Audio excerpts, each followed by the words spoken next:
can you talk to us of family and your family in particular, and New Life, and even in ministry in this? Yeah. We have 3 children. They're all more or less grown. We have Adam, he's 22, Sarah, she's 20, and Nicola, who's just coming up to graduation, she's just about 18. So did I see one of them playing in the... Yeah, my son was a drummer on Sunday when you were there. Yeah. And you know what? 2 drummers! Come on! It's ridiculous! You don't need 2 drummers! That Sunday we did, right? It was awesome. Because I figured, let me tell you know what I figured? What are they going to do, fire me? Like,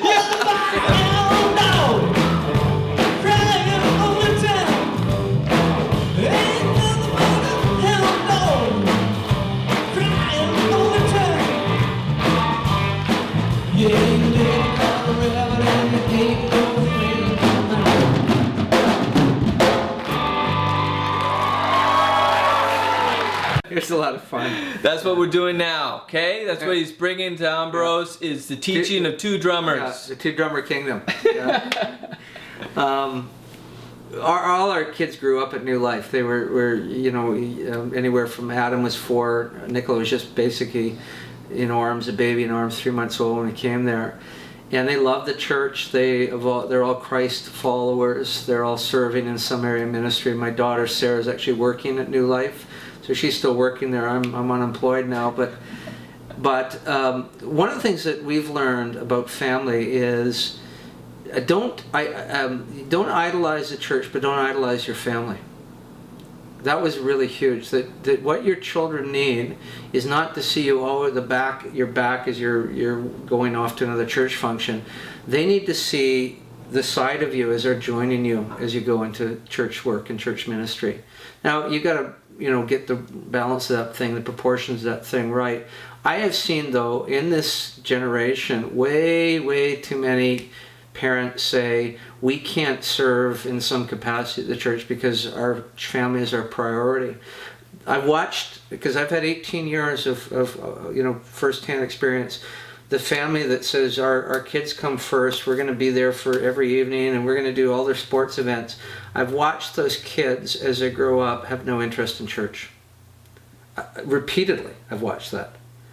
And these are families that came out of generations of Christianity and whatnot. They themselves are devout, but their kids have zero interest in church. What do you think that is? Well, because the service is the heart of the Savior. And if our kids don't see us and serve alongside with us, they need to see us in service, that we're making the bride and the people of God a huge part of our sense of how we live out our faith. They need to see it, and they need to, at a very early age, join us in it.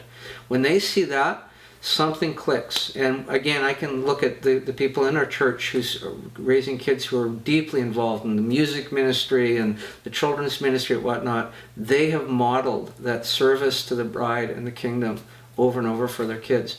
So I would avoid the idolatry, I would say, of the church. Don't make the church your bride or your mistress and all that. But equally avoid the idolatry of we're going to give it all to our kids and we're going to make them the priority, and church is going to suffer as a consequence, because your kids in the end will suffer as a consequence. I remember with in youth ministry and working with a parent who's church-going family, and there was a youth function that was happening the same night that a sports game was happening, and the parent was explaining to me that they're trying to teach their son how the responsibility of that you're on a team, that you have to be there, and their child wanted to go to this youth event, but the priority was that sporting event. Yeah. And I remember thinking that these are when the relationships start to happen with youth leaders and with and it's a little bit different because they're not not serving in particular, but I think it's about that priority. Well, Craig, I mean, this is probably going to irritate some of your audience, but I think one of the great idolatries in our culture is around sports. And I mean, just look at the enormous and crazy, insane salaries paid to professional sports players, hockey players, whatever, the kind of passions that we have around, if our team's going to the finals. But the way, again, that over and over parents increasingly will choose the sports over their kids' spiritual formation, I think we're going to reap a whirlwind on that one. I mean, we ought to pay attention that in the early church, one of the main competitors to the church was the whole, gladiatorial thing. Those were seen as oppositional because it actually increasingly participated in a different spirit. Interesting. And so, I mean, I'm not against sports, and I'm not saying take your little Jimmy out of Little League or anything like that, but it is increasingly getting to this place where it is a major competitor with the spiritual formation of our children, and I would just warn parents watch that. And I think we can even see that in just how sporting games have moved to Sundays, and I'm not old fuddy-duddy, okay? Just because I'm wearing this cardigan doesn't make me old. But I'm just saying, you can sort of see that there's been a bit of a shift in our culture. And, there's not a lot of young people that are not like there used to be, going to church and being a part of church and serving. Yeah. Anyways. I, a number of years ago, was speaking at a more liberal church at a conference, and one of the ministers sort of put the challenge to me that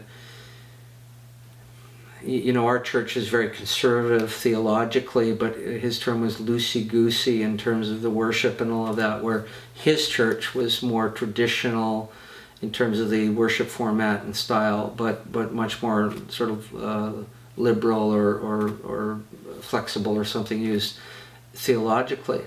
But I looked around the church, and it was there was no young people. And I brought down, actually, from our church, a dance team, a music team, all young people, vibrant young people. So that's like on Sunday, that's exactly what was happening. Dance, two drummers, dancers. How many people did you have up on stage for worship? 30 something, I don't know. It was a lot. Yeah. I was like... And a lot of young people. A lot of young people. Yes. So I said to this minister, I said, did you like today in the conference seeing the young dancers, the young musicians? Yeah, I like that very much. Do you have that in your church? No, I don't.